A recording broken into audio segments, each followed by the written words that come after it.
Karachi water and sewerage board کے labour front union اور متحدہ ورکرز فرنٹ یونین CBA کے جنرل سیکرٹری عبدالقیوم خان کی والدہ انتقال کر گئی۔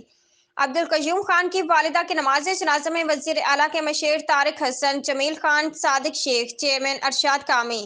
متحدہ ورکرز فرنٹ یونین کے صدر محمد اکرام خان، سید مشرف علی سہیل میمن و دیگر کی شرکت۔ پاکستان مسلم لیگ لیبر ونگ سندھ کے واٹر سیوریج بورڈ CBA کے صدر عبدالقیوم خان کی والدہ کا طویل علالت کے باعث انتقال ہو گیا۔ ان کی نماز جنازہ میں پاکستان مسلم لیگ کے صوبائی صدر و وزیر اعلیٰ سندھ کے معاون خصوصی محمد طارق حسن، کراچی کے صدر محمد جمیل احمد خان، صوبائی سیکرٹری اطلاعات محمد صادق شیخ، سپورٹس ونگ کے صدر سید مشرف علی، لائرز ونگ کے صدر خرم شاہد ایڈوکیٹ، لیبر فرنٹ کے چیئرمین ارشاد کامی،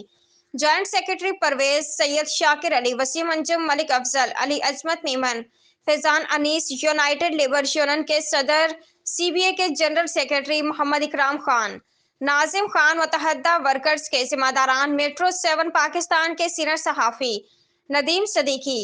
آبکار ورکرز یونین کے جنرل سیکرٹری جنید صدیقی سمیت دیگر رہنماؤں عزیز و کارب نے شرکت کی،